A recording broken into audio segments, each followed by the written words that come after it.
this comic strip in teaching today, and this turned into was a small project and it turned into a huge project. Robert Crumb said it was a crazy idea for a book, and it took 10 years of my life, and Robert would know. And for this book, yay!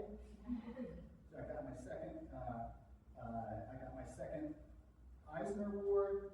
I got invited, and then this last project just came out, which is the adaptation of City of Glass plus the other 2 volumes of Paul Auster's New York Trilogy. That came out. They invited me to San Diego as a special guest last year, which was very cool. They flew me out with my wife. I had like a handler, like I needed a bottle of water, so there was somebody there, and they gave me an ink pot award, surprised me with an achievement award. I was giving a talk, and some guy said, I was just about to give my talk, and some guy kicked me off the microphone and said, excuse me, I have an important announcement. I'm like, uh-oh, is that it? Are we gonna? I didn't get to give my talk, and he said, no, and he handed me this wonderful thing. And then I met all sorts of, Matt Groening is now like, the creator of The Simpsons is now my pal. And then I spoke at the Library of Congress in September. And so I went from being just some kid who was obsessive about reading and collecting comic books to putting together this wacky career.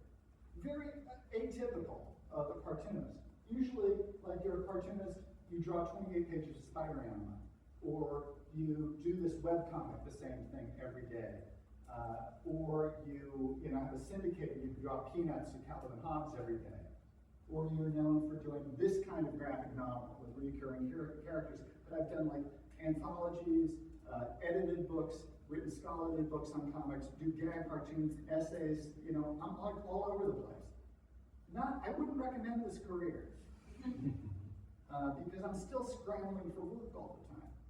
And it's always thinking about what the next thing is going to be, trying to figure out what the next thing is going to be, rather than like, it's October, time for draw Spider-Man if you want. Right? So it's a scrambling kind of thing, but I wouldn't have it any other way. Here's some of my contact stuff if you're interested. Before we have more food, and I'll sell copies of this book. I take Venmo, checks, cash, $35. Actually, let's make it $30, because I don't want to take these books back. Okay? And I'll do a little drawing sign. And I only have a few. So, any questions?